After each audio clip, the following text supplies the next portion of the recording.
Bonsoir à tous, bienvenue, il est 22h et 22h, un lundi sur deux sur Watch, et bien c'est Andromag, l'émission où l'on parle du robot vert que l'on aime tous. Watch Droid est là, il est de retour, donc vous le savez, on va parler d'Android pendant un petit peu, pratiquement une heure exactement, on va parler de notre OS préféré, on va découvrir plein de choses, on va accueillir un invité que j'ai ici, je vais d'ailleurs le saluer. Bonjour Jérôme. Bonjour Mathieu. Eh bien Jérôme, tu es responsable de la communication, alors tu vas me redire parce que j'ai pas eu le temps de bien réviser, j'ai pas un œil sur mon anti-sèche, de la marque Eco. Ouais, alors directeur marketing et communication effectivement de Eco Mobile. Exactement, donc Jérôme Lamy, hein, genre avec c'est ça. Complet sur le nom. En tout cas, on est ravis de vous accueillir et de découvrir un petit peu la marque Eco qu'on connaît pas très bien. Et ben tant mieux, merci de me recevoir et puis on va présenter la marque. Et ben voilà, et j'ai mon ami de toujours Jason qui est là à mes côtés. Salut Mathieu, ça va? Ouais, Jason, youtubeur de la chaîne Restez Connectés. Oui, une chaîne qui monte. Hein. Exactement, c'est notre chaîne, c'est notre mouvement, la chaîne qui monte, c'est notre slogan. Donc voilà. Et puis la chaîne qui est déjà tellement haut, tellement loin et qui nous fait tellement plaisir à chaque fois d'être ici. Quentin, j'allais dire d'IT Jailbreak, mais dis-moi tout, ça change, ce n'est plus ça. Absolument, on est revenu simple, sobre, épuré, Quentin, tout simplement. J'adore. Déjà, il n'y a plus le mot jailbreak, j'adore. Il n'y a plus de références comme ça connotées à Apple.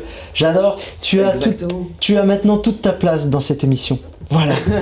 voilà. Et si vous avez envie, vous aussi, de participer à cette émission, d'être l'invité, le 13e homme, comme on dirait au foot par exemple, et là je dirais le 5e homme, eh bien n'hésitez pas à utiliser le hashtag #Andromag, on vous attend si vous avez envie de poser vos questions et puis on va parler du sommaire, mais juste avant Jason, j'ai oublié, si vous voulez nous suivre également, n'hésitez pas déjà à vous abonner sur la chaîne YouTube, ça c'est très important, on a besoin que cette chaîne monte pour donner encore un peu plus de poids et de dimension à Watch, et également si vous voulez retrouver toutes les émissions de Watch, que ce soit Andromag, mais les autres, les copains iWeek, À quoi tu joues, Le Garage, tout le monde, vous pouvez aller sur également iTunes aussi également, n'hésitez pas à nous mettre une petite notation, hein, voilà, nous encourager, et vous avez tous les podcasts en audio, en vidéo, voilà, vous pouvez choisir si vous faites comme moi le ménage avec un podcast dans les oreilles ou dans la voiture, voilà, eh bien servez-vous, c'est gratuit. Alors Jason, on a un sommaire chargé, hein. Oui, comme toujours, hein, bien chargé. Donc là, on va parler vraiment d'Android dans cette émission, donc Android Wear. Puis, on va faire le point sur Android P, oui, qui est donc la nouvelle version d'Android qui va arriver prochainement. Oui. Quentin va également nous parler du Galaxy S9 qu'il a eu l'occasion de tester. On va également parler de Amazon qui va bientôt rendre disponible son assistant en français, et on va également faire le point sur quelques petits jeux, dont Fortnite qui arrive sur mobile, et également on va faire le point sur Huawei qui va annoncer prochainement ses nouveaux téléphones. Et enfin, pour la partie news, tu vas nous parler aussi d'un Kiki-Adi. Il y a un Kiki-Adi exactement qui est là, et bien entendu ce Kiki-Adi ira juste en dessous d'Android P, je tiens à te le dire, oui. Parce que ça, voilà, vous allez tout de suite comprendre, on va vous donner la phrase immédiatement. Je considère que Google et Apple, aussi puissants soient-ils, n'ont pas à traiter les développeurs et nos startups comme ils le font aujourd'hui. Voilà, c'est la phrase. N'hésitez pas à jouer avec nous sur le #Andromag pour vous dire si vous avez deviné de qui il s'agit. Et on va en parler très très vite. Et puis Jason, t'as oublié de nous dire, mais à la fin... À la fin, bon ça c'était pas la partie news, mais exactement. À la fin on va parler de Eco. Exactement. Formidable. Très bien. Et bah écoutez, j'espère que ce programme vous plaît et on vous dit à tout de suite.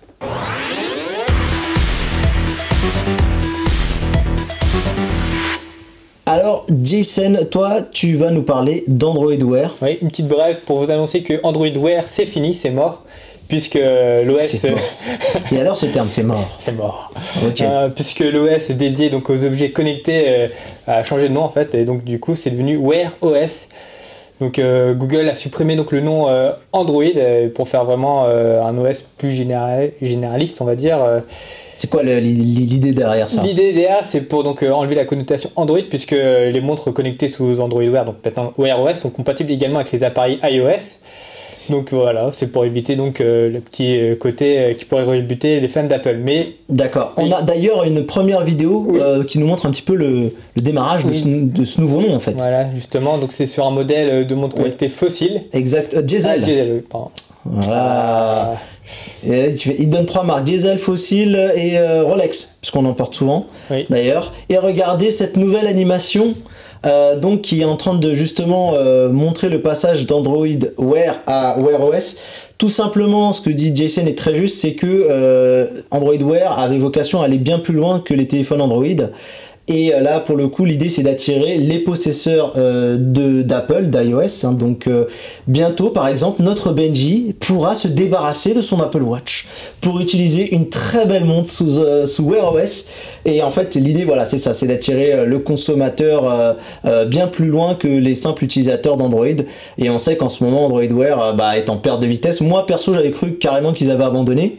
Comme un petit peu toi, Jason, tu as abandonné ta montre sous Android Wear. Ouais, c'est vrai que niveau communication, Android... Google ne communique pas trop sur les nouveautés. Très mauvais, hein.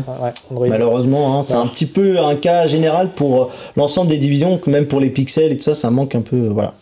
T'as un petit terme de fonctionnalité, si je peux me permettre. Ouais. Il n'y a pas énormément de fonctionnalités sous Android Wear et ça manque un petit peu en termes d'application, etc. Et c'est pour ça que c'était un petit peu en perdition ces dernières années. Mais j'ai utilisé une Diesel On, comme on a vu dans la vidéo, avec mon iPhone et ça fonctionnait très bien. Effectivement, mais après, t'es vraiment limité en utilisation par rapport à quelqu'un qui a un téléphone sous Android. Et il semblerait que tout ça, ça monte la direction et que très bientôt, il y aura sûrement des annonces de ce côté-là pour justement des nouvelles fonctionnalités, notamment sur les appareils sous iOS. Et pour te donner une toute petite anecdote, lorsque j'ai étudié un petit peu cette partie-là, faut savoir que donc, Qualcomm avait sorti une nouvelle plateforme hardware donc pour les montres connectées, qui est le Snapdragon 2100. Et qui commençait à prendre de l'âge parce que je crois de mémoire qu'elle était aux alentours de 2016. Ah oui. Donc on est en 2018, pour une plateforme hardware, ça commence à être très vieux. Voilà. Jérôme a un avis sur les montres connectées?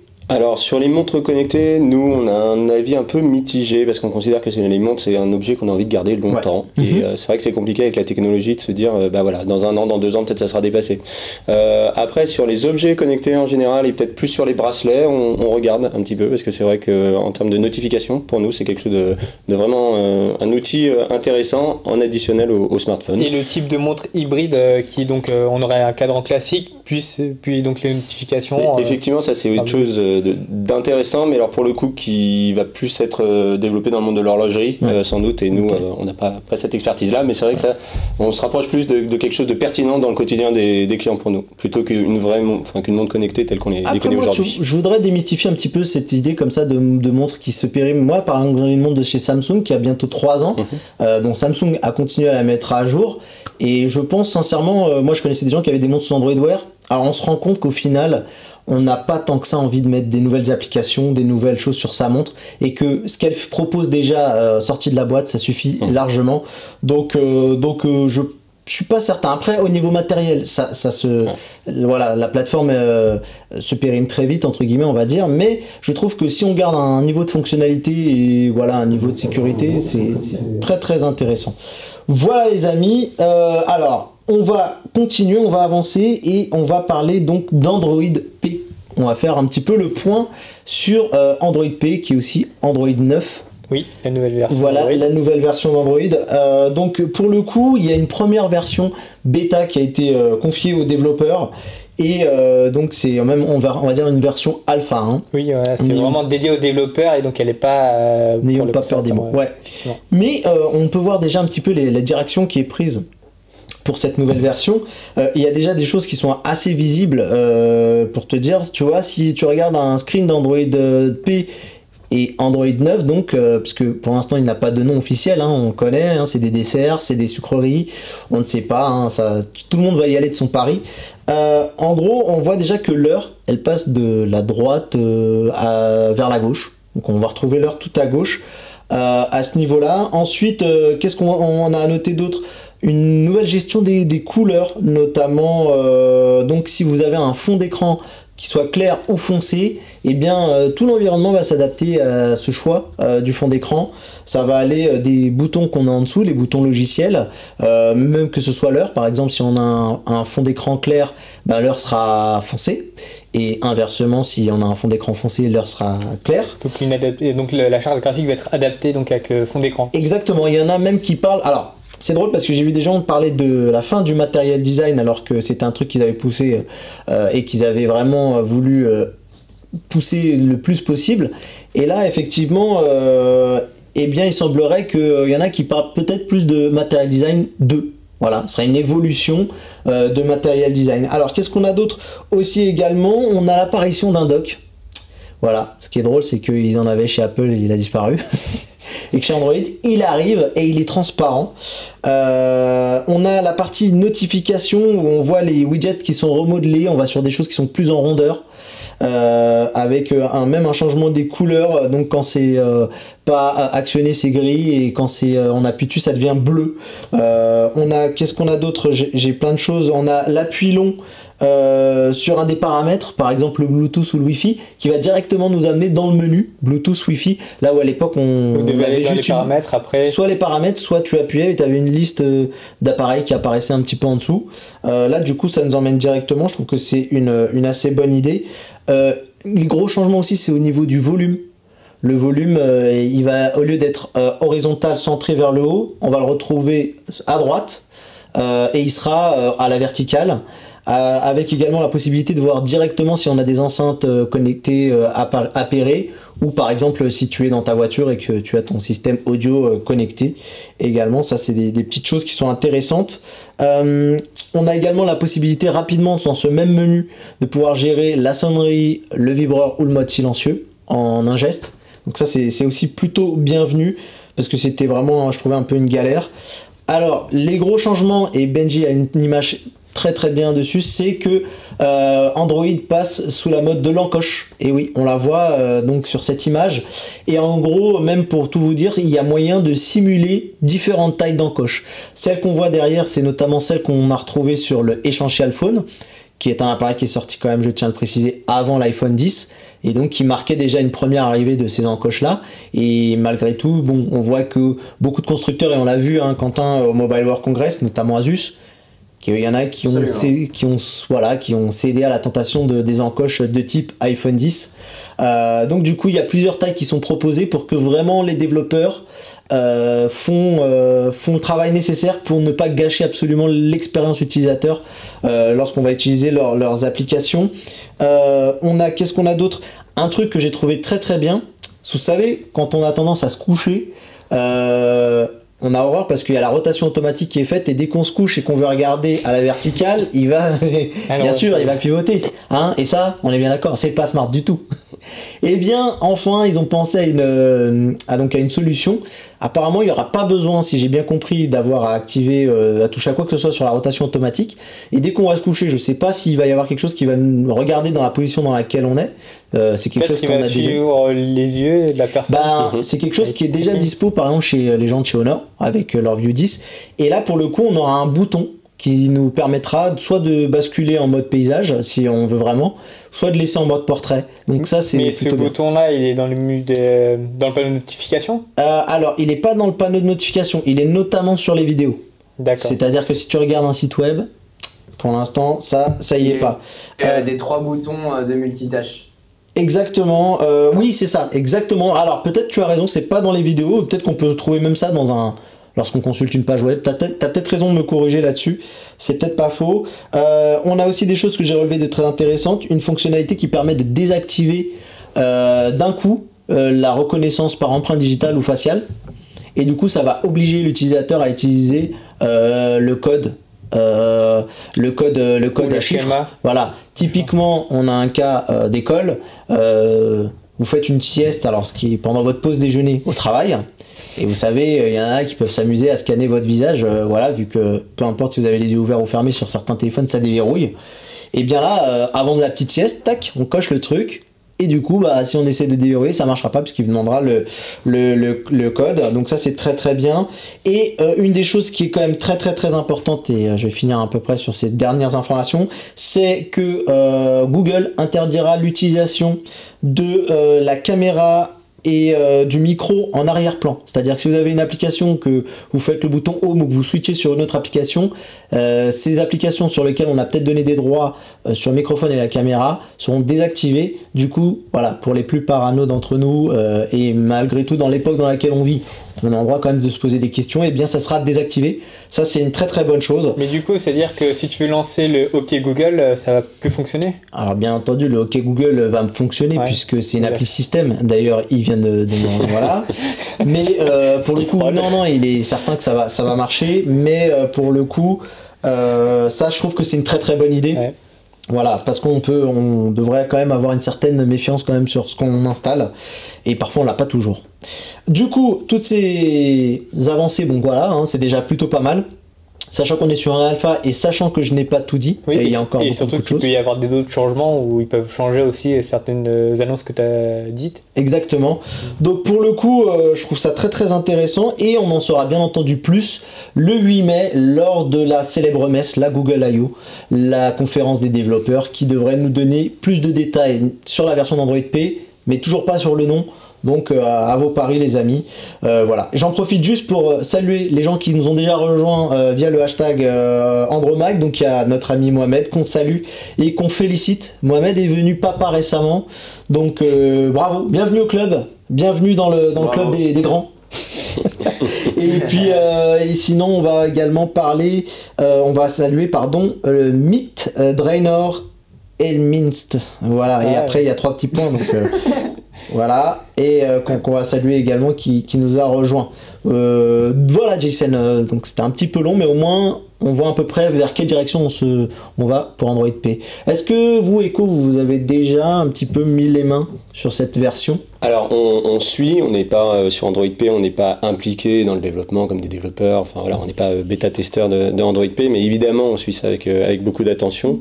En particulier, bon, c'est beaucoup de choses cosmétiques déjà, mais qui vont faciliter l'usage, donc ça c'est toujours intéressant pour nos clients. Et puis après il y a toute la partie sécurité aussi, effectivement, qui est importante, donc évidemment on est très à l'écoute de tout ça. Voilà, de tout ce qui se passe. Ouais. Ok, comme on dit chez nous, vous restez connectés. Bien sûr. Très bien. Ok, voilà, j'ai été un petit peu... Peut-être demander aussi l'avis de Quentin, ce qu'il en pense. Oui, Quentin, Android P, parce que j'espérais qu'ils me disent, Quentin, eh ben j'ai un Pixel, tu sais quoi, j'ai déjà installé Android P sur le téléphone. Et non, parce que malheureusement, j'ai dû le renvoyer, ce Google Pixel, donc je ne l'ai plus avec moi. Mais non, j'ai, comme tout le monde, je pense, regardé la vidéo d'MKBHD pour en apprendre un petit peu plus sur cette version. Et alors, moi, je suis d'accord que c'est essentiellement esthétique, les changements. Et mine de rien, ça s'est un petit peu iOSifié en termes de control center, etc. On sent beaucoup plus de similitudes par rapport à ce qu'on pouvait voir avant. Par contre, moi, la partie du dock, et t'en as bien parlé, en fait, en bas, ils ont mis une grande couche opaque pour montrer qu'on peut slider vers le haut pour accéder à toutes les applications. Et je trouve ça super moche.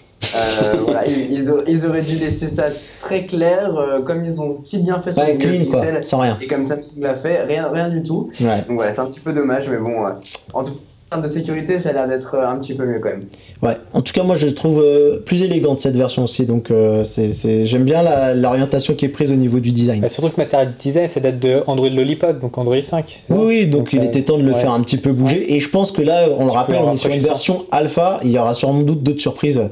Donc affaire à suivre, Jason, et on va terminer donc par le qui a dit. Alors j'ai vu personne se manifester sur Twitter, on va ressortir la phrase. Petite citation. Donc normalement on a un petit visuel là-dessus aussi. Voilà, très bien. D'ailleurs j'ai restylisé ce qui a dit que je trouvais pas très beau au final, et là je trouve que c'est plutôt pas mal avec le petit logo d'Android Hangout. Hangout, oui. Voilà. Donc je considère que Google et Apple, aussi puissants soient-ils, n'ont pas traité nos développeurs et nos startups comme ils le font aujourd'hui. C'est une news qui est sur Andromag, mais qui peut-être sera traitée sur iWeek, parce que c'est quelque chose... Ah, c'est déjà fait d'ailleurs, donc Benji a déjà la réponse en fait. Il s'agit de donc monsieur Bruno Le Maire, notre ministre de l'économie et des finances, qui s'attaque un petit peu alors, même pas plus qu'un peu, à donc les GAFA, et notamment Google et Apple, qu'il fustige dans dans une émission de radio qui était une matinale chez RTL, et ils ont fustigé donc en gros l'optimisation fiscale que ont ce type d'entreprise, mais également il a pointé du doigt les développeurs qui sont selon lui un petit peu à la merci de ces grandes sociétés, puisque elles ont qui placent leurs applications sur le store, et d'après le ministre, Apple et Google auraient la main mise, que ce soit au niveau des tarifs appliqués, ils peuvent modifier de manière unilatérale les contrats, et en plus ils récupèrent un certain pourcentage des ventes qui sont faites sur ces applications, sans compter, toujours selon lui, des données qui sont traitées. Donc en gros c'est win, et un petit peu win pour les développeurs. Donc gagnant et un tout petit peu pour les autres. Alors, en gros, donc il a décidé de les placer en accusation, en fait, en tout cas de les convoquer. Ils seront convoqués au tribunal du commerce à Paris. Donc les accusés, enfin ceux qui sont portés en accusation, Apple et Google, ont déjà réagi. Apple déjà dément toute irrégularité, explique également que grâce à l'investissement qu'ils ont fait, donc la création de l'App Store a généré 1 milliard d'euros pour les développeurs français. Donc c'est pas rien. Et la firme à Cupertino aussi a tenu à rappeler que il y a jamais ils récupèrent rien de ce qu'il y a dans les transactions entre les utilisateurs et les applications tierces. Eh ben écoute, si tu l'as, je veux bien, Benji. Ça, c'est la réponse de Apple, mais la réponse de Google... Ouais, elle arrive, mais je vais donner la réponse de Google et on va passer l'extrait juste après. Alors, Google, lui, a dit que avec plus de 1000 téléchargements à la seconde sur le Google Play, c'est un excellent outil pour les développeurs pour pouvoir toucher le plus grand monde possible, voire même eux, ils disent le monde entier. Et ils ont rappelé également quand même qu'ils ont collaboré avec la DGCCRF. D'habitude j'arrive à le dire rapidement, mais là c'est qui est la direction générale de la concurrence, de la consommation et de la répression des fraudes, et ils ont donc contribué avec eux sur de nombreux sujets. Enfin, ils ont discuté sur de nombreux sujets, puisqu'ils ont été, entre guillemets, ils sont surveillés de près. On le sait, Google, depuis longtemps, on en parle souvent dans cette émission, et que il y a même le sujet du Google Play qui a été abordé, et qui a, selon eux, pour l'instant, aucune irrégularité. D'ailleurs, les deux parties visées, ils sont prêts à se défendre devant les tribunaux pour exposer leur position. Donc Benji, si tu as on prend. Allez. J'apprends que lorsque des développeurs veulent développer leur application, la vendre à Google ou à Apple, ils se voient imposer les tarifs.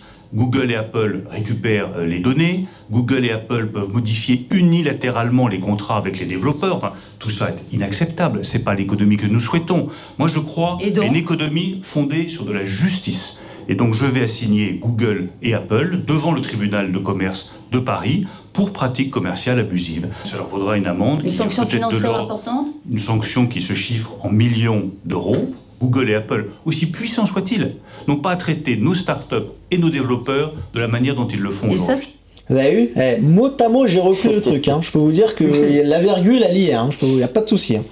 Donc voilà pour cette histoire. On va voir comment ça va se passer. Ça va être intéressant parce que là, c'est le gouvernement qui veut se friter avec les deux géants. Donc on verra l'issue de tout ça. Allez, moi j'ai assez parlé. Quentin, parle-nous d'Amazon qui cherche des bêta-testeurs. On a vu ça. Absolument. Alors, on a vu en fin d'année dernière une vague de Google Home s'attaquer à la France. On a acheté un sèche-linge, on avait un Google Home mini gratuit. On a acheté une baguette de pain, on pouvait avoir un Google Home mini. Et on en a vu partout. Et en fait, c'était pour démocratiser l'assistant personnel dans les foyers. Et en fait, Amazon, depuis maintenant quelques années, est très très bien implanté aux États-Unis. Je n'ai pas de chiffres en tête, mais il me semble qu'ils sont même devant Google à ce point-là, avec les Amazon Dot, les Amazon Echo, et c'est assez puissant. Et en fait, ils vont bientôt débarquer en France. Je crois que c'est en avril, si je dis pas de bêtises encore une fois, parce que ils ont déjà fait une campagne de bêta-testeurs avec les personnes qui ont Amazon Prime. Attention à l'anglicisme, je crois que tu as employé un anglicisme. Bêta-testeur. Non, bêta-testeur, ouais, les bêta-testeurs, on est bien. Oui, je sais pas ce que t'as dit. Mais Benji, il m'a snipé à l'oreillette, il m'a dit en français. En français. Peut-être que je l'ai utilisé. Ok. Je ne sais pas. Bêta-testeurs, en tout cas, c'est ceux qui peuvent... Ah, ils sont en français en avril. Bah oui, on en avait parlé, pardon. Rien à voir. Ok, il y a eu un quiproquo dans l'oreillette. Voilà, c'est les joies du direct, c'est magnifique et ça sera pas coupé au montage. Exactement, il faut laisser ça, c'est la magie du live. Et du coup, les personnes qui ont un compte Amazon Prime ont peut-être que vous avez reçu un mail de la part d'Amazon en disant « Est-ce que vous voulez tester le Amazon Echo ?» Toujours pas, mais je lève le doigt. Toujours pas, mais je lève le doigt. Non, j'ai pas eu de mail d'Amazon pour l'instant. S'ils m'entendent... Pas moi non plus. Ah, faut y aller, faut envoyer. On va tester ça. Et du coup, c'est une première phase pour Amazon de pouvoir proposer son service d'assistant personnel dans les foyers. Et peut-être qu'ils vont attaquer fort, sachant qu'Amazon quand même a une énorme place commerciale en termes de boutiques sur Internet. Donc du coup, il faudra voir comment ils vont s'implanter. Google est quand même bien présent. Et qu'aujourd'hui, à partir du moment où on achète un assistant personnel, je vois pas trop l'intérêt d'un... Donc du coup, il faudra voir comment les deux compagnies vont se faire la guerre au final. Très bien. Alors, on va avancer très vite puisqu'on n'a pas beaucoup de temps. Tu voulais nous parler de Fortnite aussi, puisque c'est vraiment un jeu qui t'a botté et apparemment il débarque sur mobile. Exactement. Alors moi, Fortnite, tout le monde connaît ce jeu, il a touché toutes les plateformes. C'est un truc qui... Très bien. C'est son réveil.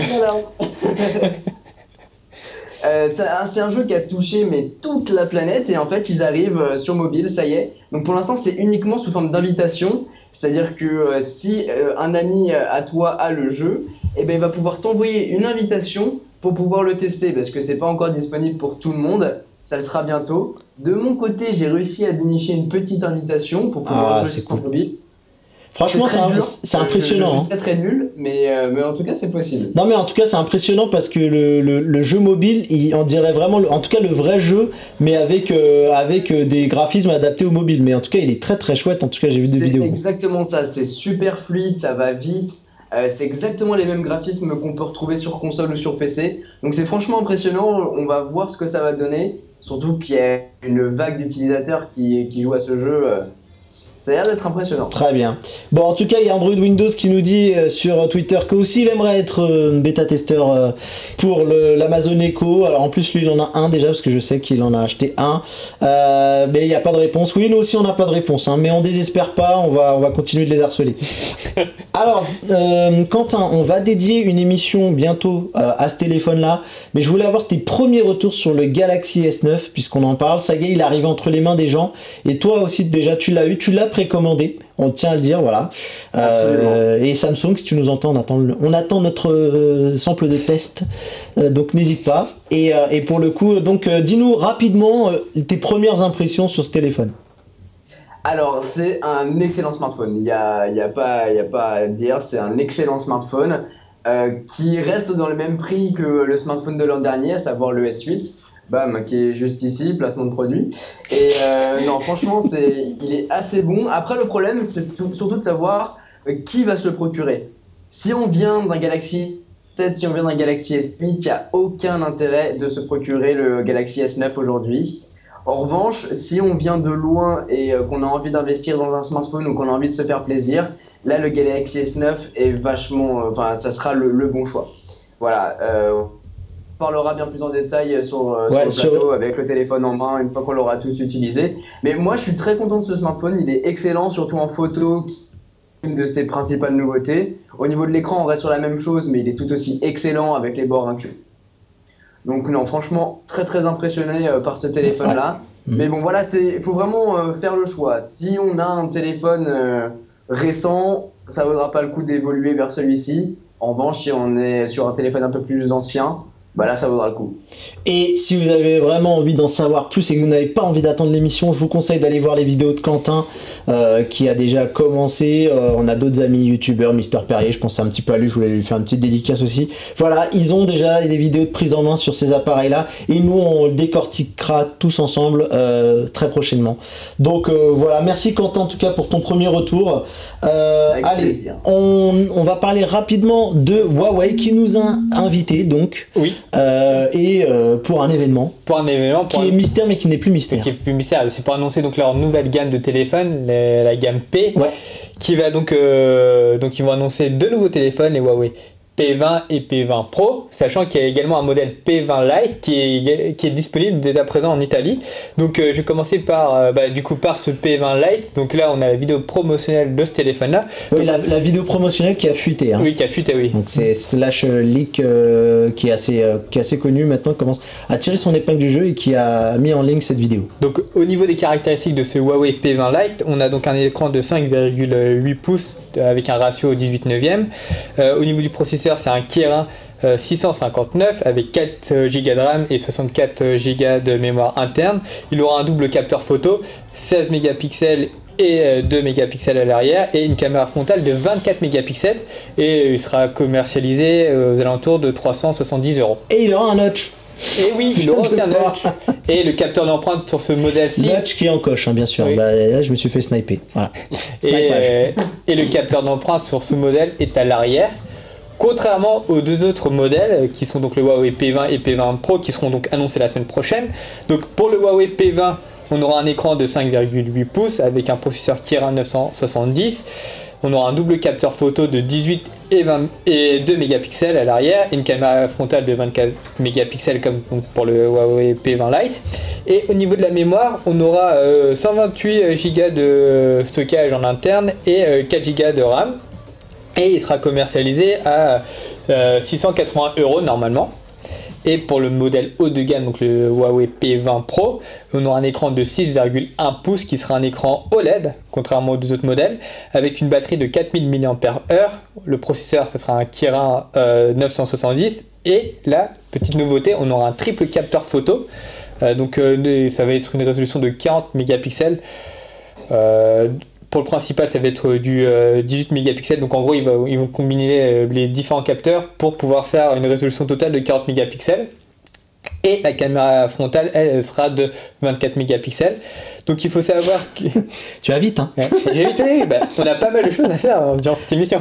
Donc il faut savoir que il y aura un modèle européen. Donc pour le modèle européen, on n'aura que 128 Go de mémoire interne et 6 Go de mémoire vive. Et il sera commercialisé à 900 €. Et en Chine, il y aura une autre déclinaison qui aura donc 256 Go de mémoire interne et 6 Go de RAM. Et pour la version Huawei P20 tout court, là il y aura aussi une autre déclinaison qui aura 4 Go de RAM avec 250 Go de mémoire interne. D'accord. Voilà. Ok, très bien. Bon, bah écoute, et en tout cas, si les gens nous regardent en Chine, alors là, Jason il a fourni les informations. Même si vous êtes chinois, vous pouvez regarder il faut dire qu'il y aura quand même une autre déclinaison. Non, parce que tu sais, Benji me dit dans l'oreille, mais est-ce qu'on a besoin de parler des modèles chinois? On sait jamais, tu sais, regarde, le Paris Saint-Germain met des matchs à 13h pour des prime time en Chine. Il faut qu'on s'adapte, c'est la mondialisation et Watch a vocation. Non, mais après, si tu veux importer un modèle. Et on a sans doute même des gens, des expatriés qui doivent nous regarder. Et on les salue d'ailleurs, où que vous soyez dans le monde. Donc il y a Mohamed qui dit: oh, une encoche sur le Huawei P20 Pro. Je ne noterai pas ce troll. Je ne sais pas, voilà, de quoi tu veux faire allusion, Mohamed. Non, mais je peux dire que l'inspiration, voilà, il y a une certaine inspiration du côté de la part. Alors attention à la faute professionnelle. Hein. Sache que Benji est le boss de Watch, monsieur le boss de cette émission. Attention. En tout cas, ce qui est clair, c'est que nous, on a rendez-vous le 27 mars. Et tu vois, j'ai découvert un truc ce matin. En écoutant la radio, eh bien, il y a déjà des spots radiophoniques avec la voix de Morgan Freeman qui annonce donc carrément le Huawei P20 qui sera à découvrir le 27 mars. Donc j'ai l'impression que le jour où on aura l'annonce, il sera peut-être déjà même disponible sur certains magasins ou des choses comme ça. Là, ils ont soigné un spot radiophonique, c'est la première fois que j'en entends un pour Huawei, avec des jeux de mots sur le waouh, ouais, tu vois, ils l'ont fait, ça y est. Ça fait des années qu'on se l'a fait en loose day, mais là, ils l'ont assumé voilà, ils l'ont fait. Ils ont décidé d'assumer. Très bien, et en tout cas, voilà, ils n'ont pas fait de mystère puisque si vous écoutez la radio, vous verrez, ils balancent bien que c'est pour le P20. De toute façon, voilà, toutes les annonces ont fuité, on va dire, toutes les caractéristiques du téléphone. Ouais, mais bon, là c'est quand même un spot, donc il y a quand même une vraie avancée au niveau de la communication et que même en amont maintenant, voilà, ils ont décidé de couper au mystère. Voilà, bien entendu, moi, Jason et j'espère normalement Quentin, nous y serons tous ensemble. Oui. Ah voilà, parce que Quentin avait quelques difficultés, mais bon, il suffit de dire qu'on vient de watch et tout va bien, ça passe. Voilà les amis pour les news. Eh bien écoutez, on va passer donc à une petite transition parce qu'on va parler de Echo.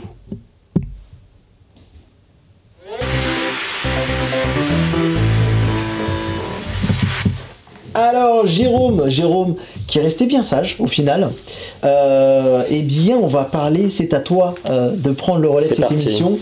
Tu vas passer l'interview des chefs, c'est comme ça qu'on l'avait un petit peu mentionné. C'est encore des trucs qu'on a du mal, mais on va y arriver petit à petit à les mettre, hein, ces fameuses parties avec le Kiki a dit, l'interview des chefs. Eh bien, donc tu es directeur communication et marketing chez Echo. Tout à fait. Alors, en quelques mots, moi j'ai envie de savoir un petit peu qui est Echo, pour ceux qui nous regardent, qui êtes-vous, l'histoire de la marque, un peu la date de création, pourquoi le nom Echo, ça peut être intéressant, et alors, surtout des choses qui intéressent de plus en plus les gens, la nationalité de la marque aussi également, c'est intéressant. Allons-y. Alors Echo, c'est une marque très jeune, hein, puisqu'on est né en 2015, et c'est une marque qui appartient au groupe Modlabs Mobile. Modlabs Mobile, c'est un acteur de la téléphonie depuis plus de 20 ans, qui est grossiste en téléphonie. Alors pourquoi créer une marque de téléphonie quand on est grossiste? Parce que les marques les grandes marques de la téléphonie ont complètement délaissé l'entrée de gamme, que ce soit les téléphones portables classiques, simplement voix SMS, pas les smartphones, mais aussi tous les smartphones entrée de gamme. C'est pour cette raison un peu pragmatique déjà pour Modlabs Mobile qu'on a créé notre propre marque pour répondre à un besoin qui était plus vraiment répondu par les marques. Et puis il y a une autre raison qui est un peu moins pragmatique et qui est que on est des passionnés de téléphonie et que ça nous démangeait un petit peu. C'est quand même de faire nos propres smartphones et nos propres produits. Il y a un moment derrière. Il y a ça et puis qu'on trouvait que c'était un peu uniforme pour tout dire le monde de la téléphonie entre ce qu'on voyait il y a 10 ans avant l'arrivée d'un certain smartphone et ce qu'on voit aujourd'hui, on trouve qu'il y a eu quand même une uniformisation des choses. Je sais pas si vous vous souvenez, il y a 10 ans il y avait des form factors assez délirants, des produits qui étaient dédiés à la musique, des produits qui étaient dédiés et voilà. Alors le tout tactile évidemment crée une uniformisation naturelle, mais on pense qu'on peut faire des choses un petit peu originales. Voilà. Alors, Echo, moi c'est une marque de vêtements que j'adorais à l'époque, il y a 10 ans, qui existe encore aujourd'hui. Et aujourd'hui, alors pourquoi Echo? Alors pourquoi Echo? Alors il peut y avoir 10 000 raisons, c'est une muse dans l'Antiquité, on pourrait aller chercher des raisons culturelles, mais bon, l'idée c'est quand même qu'on espère faire de l'écho et qu'il y ait une résonance dans ce qu'on fait et avoir un écho auprès des clients.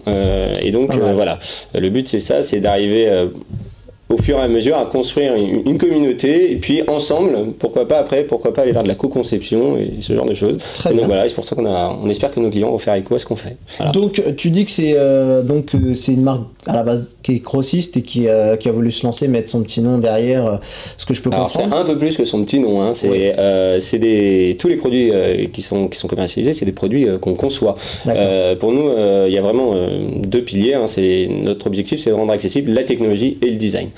La technologie, c'est quelque chose qui évidemment se démocratise. On voit bien qu'on arrive maintenant à proposer des smartphones avec des fonctionnalités qui sont tout à fait pertinentes et qui tournent bien à des prix accessibles. Donc ça, c'est un premier point. Et puis, ce qu'on veut faire aussi, c'est ne pas abandonner la partie design sur l'entrée de gamme, qu'on trouve que les autres marques ont un petit peu laissé de côté. Souvent, ce qu'on constate, c'est que les autres marques vont avoir un flagship très travaillé, hein. Il y a des très beaux produits, je veux dire, les autres marques font de très belles choses, hein. On n'est pas là pour dire que les autres marques ne travaillent pas bien, il y a de très beaux produits, le flagship est très travaillé, il y a une grosse campagne de communication pour le porter, et puis le reste doit un petit peu se vendre dans la foulée, quoi, voilà, et on a l'impression qu'il y a un peu moins de travail qui est apporté. Nous, dans notre idée, ce qu'on propose dans nos smartphones, que ça soit des produits à 59 € ou à 199 €, ce qui est la fenêtre de prix qu'on travaille, finalement, n'importe lequel pourrait être un peu un flagship, parce qu'on lui a donné autant de soins, et parfois c'est même les produits les moins chers, pour lesquels on a passé le plus de temps, au moins en termes de design, où vraiment c'est un focus pour nous. Et c'est pour ça qu'on a développé en interne un studio design qui s'appelle le 107. Et à la tête de studio, il y a Florent Vermont, qui est designer, qui a une grosse expérience téléphonie, mais aussi une expérience dans la mode, et qui va s'inspirer d'autres univers que uniquement la téléphonie. Donc il va regarder ce qui se passe dans la mode, dans l'ameublement, dans l'automobile, où il se passe des choses intéressantes en design, voilà, et qui va essayer de chercher des influences ailleurs pour créer des téléphones qui sont un petit peu uniques, en tout cas de notre point de vue. Alors une dernière donc qui était dans mes questions, c'était la nationalité de la marque. Vous êtes français? Alors oui, on a Ecomobile, ça appartient à Modlabs. Modlabs, c'est une entreprise française. On est 100% français. Alors nos produits sont assemblés en Chine, comme la grande majorité des smartphones, voilà, et même du high-tech en général. Donc c'est assemblé dans des usines partenaires, mais tout est conçu en France. Voilà. Très bien. Et tout est dessiné en France. Donc même la partie logicielle est travaillée dans vos locaux en France. Ouais, alors on est sur du Android stock, donc il n'y a pas de surcouche. Donc on considère qu'aujourd'hui Android apporte une solution qui est complète. Par ailleurs, sur des produits plutôt entrée de gamme où on est sur des spécifications avec 1 ou 2 gigas de RAM par exemple, on préfère pas alourdir. Et voilà, dans ce qui se fait Android aujourd'hui, on est satisfait. Après on regarde d'un point de vue applicatif comment on peut améliorer un petit peu les choses, mais c'est des chemins qu'on est en train de regarder, mais à ce stade, on est sur du Android stock. D'accord. Quentin, je crois que tu avais une question toi aussi. Alors absolument. Echo, du coup, moi j'ai pu aller les rencontrer directement au Mobile Press. Alors on était déjà allé les voir à Paris pour voir le Echo Horizon. Ouais. Et maintenant, on a pas mal de différentes gammes et différents designs. On a un petit peu parlé avec le design 107. Tu peux regarder. Pardon, excuse-moi, c'est moi. Pardon. Et du coup, avec le design 107, le designé au 107, on a malgré les prix, on a différents designs et différentes matières aussi. Ouais, tout à fait. Alors, j'ai quelques exemples, là, peut-être qu'on peut montrer. Effectivement, tu disais, on a une caméra juste au-dessus, tu vas voir. Voilà. Alors, on a plusieurs gammes. Donc ça, c'est un exemple de la gamme Start. Donc, la gamme Start, l'idée, c'est de réunir tout ce qui est nécessaire à une bonne première expérience Android. D'accord. Donc, en particulier cette année, ce qu'on s'est imposé, c'est de mettre 16 Go de stockage minimum sur tous nos produits, parce qu'on considère que en dessous de 16 Go aujourd'hui, c'est très compliqué d'avoir une expérience satisfaisante et que ça risque d'être déceptif. Voilà. Donc là, qu'est-ce qu'on constate sur le design? Alors, je sais pas si ça se voit très bien à la caméra, mais c'est un travail vraiment précis. Donc, c'est texturé. En fait, on a un motif géométrique qu'on peut sentir. Voilà, c'est en relief. Hein, c'est pas uniquement de l'impression. C'est vraiment le moule qui est fait comme ça. Et le but, c'est d'abord d'apporter quelque chose qui sort un petit peu de l'ordinaire et qui est agréable aussi à avoir en main. Il faut savoir qu'on a pendant 3 heures à peu près dans la journée son produit dans la main. Et on joue donc sur des reflets de lumière. Voilà, des choses un peu subtiles, un vrai travail du détail pour apporter un peu de nouveauté et puis quelque chose qui va correspondre au client à qui ça plaît. On se dit qu'on essaye de faire des mobiles pour chacun de nos clients et pas un mobile pour tous. Voilà, c'est un peu ça l'idée. Donc c'est pour ça qu'on a des déclinaisons avec des variations de design assez importantes. Donc ça, c'est le Echo Quartz par exemple. Voilà. Un produit très équilibré qu'on va jouer à 99,90 €, prix de vente conseillé, la distribution après fait ce qu'elle veut. Et où on a à peu près tout ce qu'il faut, je pense, pour avoir vraiment une très bonne première expérience Android, puisqu'on a un format 18/9, donc qui est le format... Alors on va le dire, hein, on a une maquette. Hein, oui, ici, c'est une maquette. Voilà. Donc l'écran, il n'est pas en carton, je vous rassure. Donc c'est un 5,5 pouces. Malgré le prix, il n'est pas en carton l'écran. C'est un 5,5 pouces 19e. On est sur 16 Go de stockage, comme je disais, ça c'est vraiment pour nous un minimum, 1 Go de RAM, et puis on a un lecteur d'empreintes à l'arrière, et c'est un produit 4G. Donc voilà, on a quelque chose pour nous qui est tout à fait complet. Il se déverrouille très très vite. Il se déverrouille vite, hein. C'est impressionnant. Regardez, hop, déverrouille. Voilà, super. Ça pour 99,90 €, on essaie de tenir une promesse on va le laisser là pour nos clients. Et comme ça, quand il y aura un autre qui va venir, voilà. Un deuxième produit, celui-là, il s'allume et le lecteur d'empreintes marche. Et il marche très bien d'ailleurs. Hein, il marche super. Bien. Ça, c'est un produit donc, de la gamme Horizon, effectivement, une gamme qu'on a lancée fin d'année dernière. On était les premiers à proposer des produits 18/9 à moins de 150 €. Pour nous, clairement, le 18/9 s'impose comme un standard. Moi, je pense qu'on n'est pas les seuls à le penser. Mais on l'a pensé assez tôt. Et donc, tous nos produits de plus de 5 pouces, sont 18/9. On considère que à plus de 5 pouces, vraiment, c'est vraiment intéressant comme format parce que ça permet d'avoir un grand écran dans un format compact qui tient bien dans la main. Donc tous nos produits plus de 5 pouces sont 18/9. Il a la même couleur que moi. Et là, un très bel, voilà, il te va très bien au teint. Un produit qui s'appelle le Horizon Light Plus. On peut noter la couleur qui est très travaillée. On peut voir surtout que la couleur est la même devant et derrière. Devant et derrière. Et ça, c'est des choses qu'on voit pas toujours dans l'entrée de gamme. Très souvent, on a un produit qui est à la fois qui est noir devant et coloré derrière. Donc ça, c'est quelque chose auquel on tient. Et là, on a une finition type métal brossé. Voilà, donc on est dans quelque chose de très différent. Agréable au toucher. Qui est agréable au toucher. Et on est sur un produit un peu plus haut de gamme, parce qu'on a 2 Go de RAM, 32 Go de stockage. À 139,90 €. Donc c'est un exemple de la gamme Horizon. D'accord. Voilà. Et un dernier produit, alors c'est une maquette aussi, celui-là. C'est une maquette aussi. C'est un produit de la gamme Signature. Donc c'est notre 3e gamme. La gamme Signature, c'est une gamme où on a dit à Florent, le directeur du design, bah écoute, carte blanche, vas-y. Là, on n'est pas en train de regarder le marché, les specs, la cible, le client, etc. On met le marketing un peu de côté et tu nous fais le produit que tu as envie de faire. Voilà. Donc c'est une gamme qui comprend 2 produits, le Eco Halo, il y a eu pas mal de relais dans la presse suite au MWC, et ce produit qui est le Eco Feeling, qui est un produit sur lesquels on travaille sur les matériaux. Donc au dos, là cet exemple-là, c'est un produit qui est la coque est en rubber, en gomme, voilà, donc avec un toucher un peu molletonné, je sais pas si tu le sens, voilà, c'est assez agréable en main, vraiment. L'idée c'est d'avoir un produit unique qui s'inspire vraiment des codes de la mode et qui est très agréable à prendre en main, et on a travaillé, Florent a travaillé le produit, donc sur le bord tu peux voir qu'il y a un retour de matière qui fait que quand on l'a en main, toute la paume, toute la main touche la matière. Voilà. Donc ça, c'est des détails. Exactement. Ici, par exemple, quand on le prend là, voilà, on sent qu'on touche le toucher. Et on a le toucher. Donc il va être décliné en plusieurs versions, en cuir et d'autres versions potentielles qui peuvent sortir. Et c'est un produit qui est à 129,90 €. Donc l'idée vraiment de rester dans du design accessible avec 2 Go de RAM, 16 Go de stockage, 4G, dual caméra, celui-là pour l'effet bokeh. Voilà, des specs vraiment complètes. Et c'est 3 exemples, voilà, de produits qu'on a. On en a 11, on a une gamme assez large. L'idée étant vraiment de proposer des types de produits différents pour que chacun s'y retrouve et il trouve vraiment voilà, quelque chose qui lui correspond. Le smartphone, c'est vraiment maintenant quelque chose qui porte un peu notre propre identité, hein, et on y met beaucoup de choses dedans, on l'a beaucoup avec soi, on le pose sur la table quand on arrive quelque part.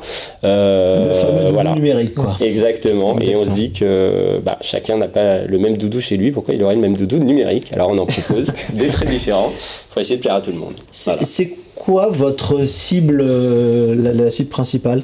Alors on est sur une cible plutôt jeune, qui n'a pas forcément un pouvoir d'achat très important, et puis qui aussi prend le risque d'une nouvelle marque. Hein.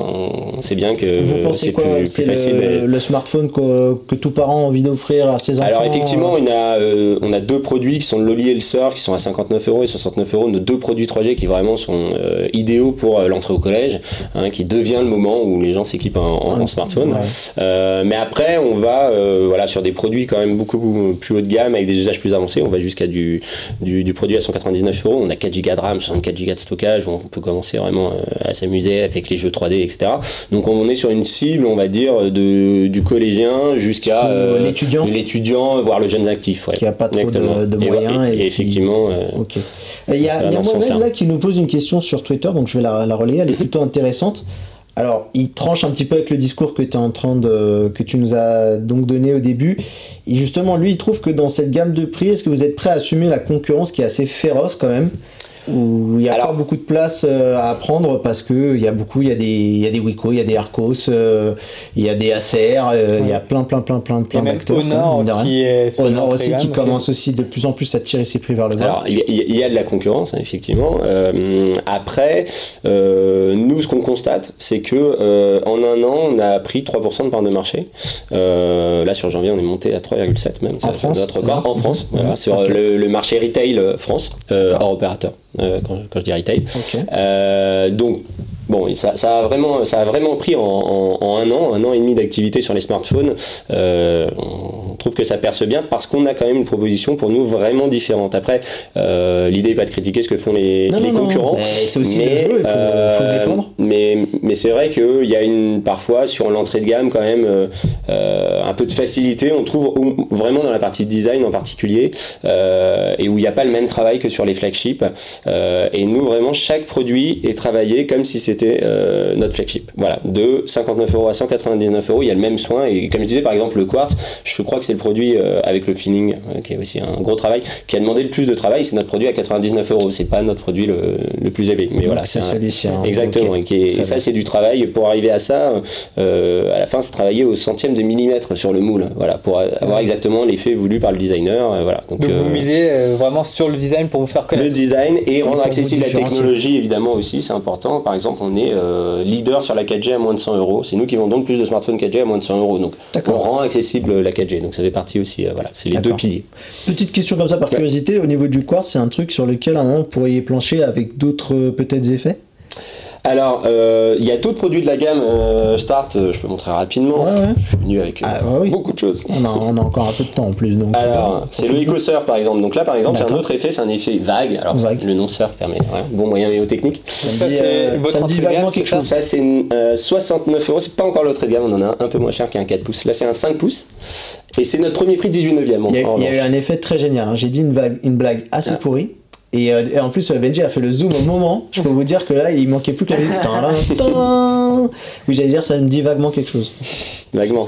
Voilà. Le pire, c'est que tu me rajoutes à oui, c'est important. Il faut se défendre, il faut défendre son truc. Vas-y, ça me dit vaguement quelque chose. Je vous laisserai apprécier cette blague. N'hésitez pas à me dire sur Twitter si elle était bien. Si vous avez rigolé, n'ayez pas honte. Très bien, bon, en tout cas, il y a on a un autre effet, effectivement, d'autres produits, sur d'autres déclinaisons d'effets. L'écran est plus petit Alors sur celui-là, on est sur un 5 pouces, effectivement, mais 18/9 aussi. C'est notre premier prix 18/9. Et ça lui donne une élégance assez originale. 5 pouces qu'on retrouve pas ailleurs. Ouais. 5 pouces en 18/9. Ah bah voilà, là t'as du 6 pouces en face de... je compare avec 6 pouces. Mais si tu peux mettre là, tiens, regarde, on voit la différence. Ça donne quelque chose de très élégant. Pour que les gens se rendent compte. Désolé, on met un nom. Il n'y a pas la marque. Tu vois, regarde, c'est parfait. Il n'y a pas de problème. Je trouve pas que notre produit en sorte affaibli, au contraire. Très bien. Non, mais un format 18/9, 5 pouces, j'en connais pas. Oui, c'est de plus en plus rare d'avoir des téléphones moins de 5,5 pouces. Voilà. Du coup, j'aime beaucoup le format, en tout cas. Très très bien. Alors, on avait d'autres petites questions. Est-ce que vous êtes présent sur d'autres marchés ?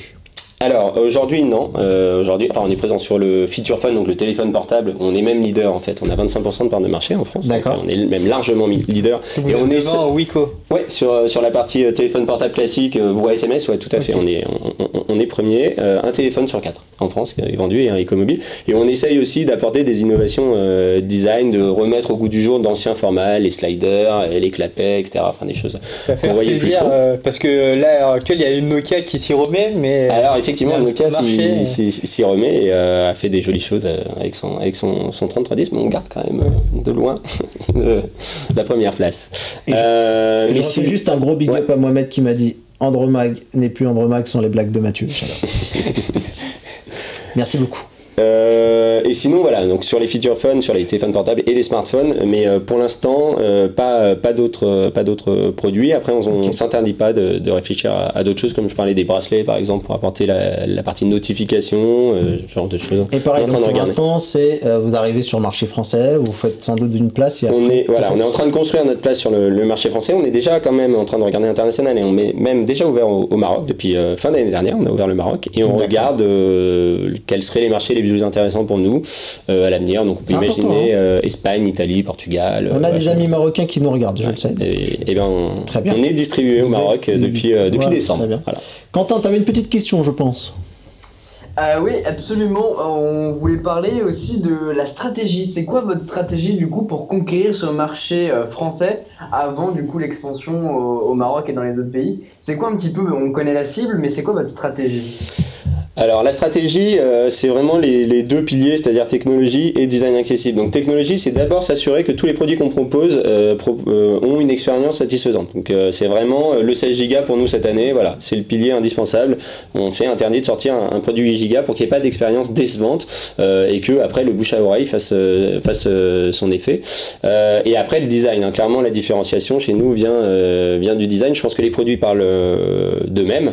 On voit pas des produits comme ça tous les jours et clairement ça peut jouer en notre faveur parce que quand on pose un téléphone, on va je sais pas chez des amis, on pose le téléphone, n'importe qui le voit va sans doute poser la question, ah tiens mais c'est quoi? C'est un Echo, je connais pas, etc. Bon voilà. Non mais c'est vrai que oui, quand le design change de ce qu'on a l'habitude de voir, il y a tout de suite les questions qui arrivent. Par exemple moi avec une coque en bois, c'est pas la même marque, mais du coup c'est vrai que ça intrigue pas mal de personnes à chaque fois. Voilà, donc pour nous c'est une vraie manière de faire de la communication. On n'est pas parti pour faire des investissements très lourds de communication, en tout cas pas aujourd'hui, hein. On n'en a pas les moyens, puis c'est pas notre volonté. Notre volonté c'est vraiment de se développer par le bouche à oreille. Pourquoi pas une campagne massive sur Watch aussi, hein. Nous on est ouvert, campagne ciblée. Et vous êtes à la bonne porte puisque nous on parle de smartphone à longueur de journée, donc vous ciblez vraiment les personnes qui nous regardent et ils sont clients de ces choses-là. On avait peut-être, donc Jason, tu voulais nous parler un petit peu de tout ce qui était question au niveau SAV. Oui, justement, comment vous, du coup, comment se fait votre gestion des mobiles, votre SAV, où est localisé? Alors, deux réponses. La première, c'est notre service client, donc c'est le service des personnes qui répondent au téléphone. Ouais. Donc on travaille avec WebHelp et le centre est à Montceau-les-Mines. Voilà, donc on a un centre avec un spécialiste du sujet. On le fait, c'est pas des équipes internes. On travaille avec un prestataire, mais qui est un spécialiste du sujet. Voilà. Deuxième point de la réponse, c'est la partie réparation. Pareil, on travaille avec un spécialiste qui est Cordon, qui est reconnu, voilà, pour les gens qui connaissent le milieu. Il faut le savoir. Ce que fait Echo, vous n'êtes pas les seuls à confier votre SAV à des prestataires. Il ne faut pas croire que toutes les marques ont leur propre SAV. Hein. Non, là l'idée c'est vraiment de se mettre dans les mains d'un spécialiste, donc ils sont français aussi. Alors notre centre est à Nîmes pour le coup. D'accord. Voilà, donc Montceau-les-Mines pour les appels téléphoniques et Nîmes pour les réparations. Comment ça se passe le trajet d'un téléphone qui est en panne ou de quelque chose comme ça? Alors, deux possibilités. Généralement, ce que font les clients, c'est qu'ils reviennent vers le magasin où ils l'ont acheté. Donc après, le magasin nous le renvoie et puis on le renvoie. L'idée étant toujours de tenir une promesse de moins de 15 jours. Parce qu'on sait qu'un smartphone, évidemment, c'est important et quand on l'a plus dans la main, ça devient vite manquant.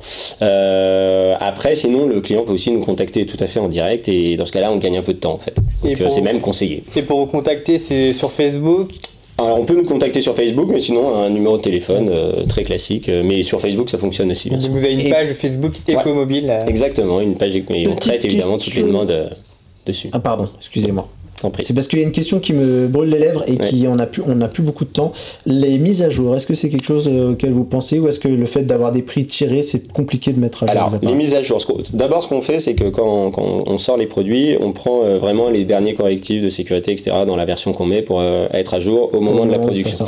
Après, à chaque fois qu'on fait une mise à jour, qu'on pousse une mise à jour, pour une raison ou une autre, parce que pour corriger un petit bug, parfois ça arrive, voilà, on récupère tous les correctifs de sécurité pour les embarquer, comme ça dans toutes nos mises à jour, voilà, on est up to date à chaque fois qu'on en fait une. Ça ne veut pas dire qu'on fait une mise à jour dès qu'il y a un correctif de sécurité. On les embarque par paquet, on va dire. D'accord. Il y a pas de montée de version à ce prix-là. Aujourd'hui, on n'a pas travaillé de montée de version directement. On y réfléchit. Il faut vraiment pour nous que c'est un vrai gros apport pour le client. Généralement, ça alourdit en plus. Donc, on attendait aussi d'avoir uniquement un parc de produits 16 Go parce que l'année dernière, on avait encore des produits 8 Go et là, c'était compliqué de faire des montées, des upgrades d'Android. Avec du 16 Go, on va se le permettre. Eh bien, c'est en tout cas Echo, la marque qui veut vous en donner plus avec pour moins d'argent. Voilà, eh ben merci en tout cas Jérôme d'être venu nous voir et de nous avoir présenté tous ces beaux produits. On espère avoir continué à suivre votre aventure. Merci. Jason, merci. De rien. Comme d'hab, d'avoir été là. Quentin, tu nous as manqué. Oui, mais la prochaine fois je serai sur le plateau. Très bien, très bien. Eh bien écoute, on a hâte de retrouver. Merci Benji pour la réalisation de cette émission. On vous dit à tous à très bientôt et les programmes continuent sur Watch, donc vous n'êtes pas obligés de zapper. Restez avec nous. À bientôt. Bye bye. Au revoir. Ciao.